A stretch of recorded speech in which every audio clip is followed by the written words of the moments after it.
Bangladesh golf ফেডারেশনের তত্ত্বাবধানে Kurmitola golf ক্লাবে অনুষ্ঠিত হল নবম doctor Fazlul Haque colorectal hospital limited DFCH federation cup golf championship 2025-এর সমাপনী অনুষ্ঠান।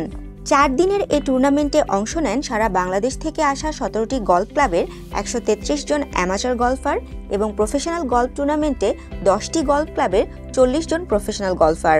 প্রফেশনাল টুর্নামেন্টে চ্যাম্পিয়ন হয়েছে স্বাগতিক কুর্মিটোলা গলফ ক্লাব।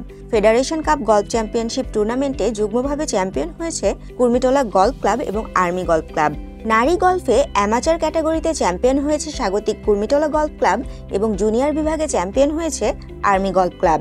অনুষ্ঠানে প্রধান অতিথি হিসেবে উপস্থিত থেকে বিজয়ীদের হাতে পুরস্কার তুলে দেন lieutenant general Mohammad Shahinul Haque, OSP, BSP, NDC, HDMC, PSC, commandant, national defence college এবং senior vice president Bangladesh golf federation.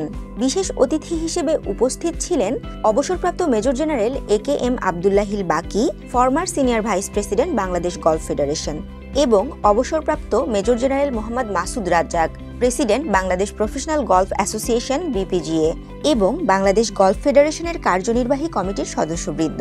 সমাপনী বক্তব্যে প্রধান অতিথি লেফটেন্যান্ট জেনারেল মোহাম্মদ শাহিনুল হক টুর্নামেন্টে অংশগ্রহণকারী সকল গলফারদের উৎসাহ প্রদান করেন।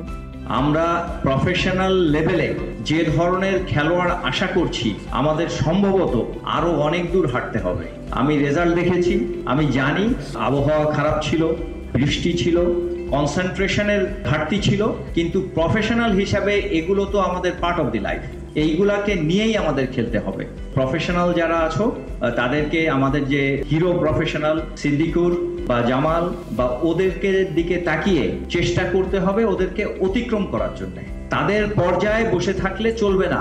তারা যে লেভেলে নিয়ে গেছে তাদের জন্য ধন্যবাদ, কিন্তু আজকের প্রফেশনাল যারা তাদেরকে আরো সামনে নিয়ে যেতে হবে।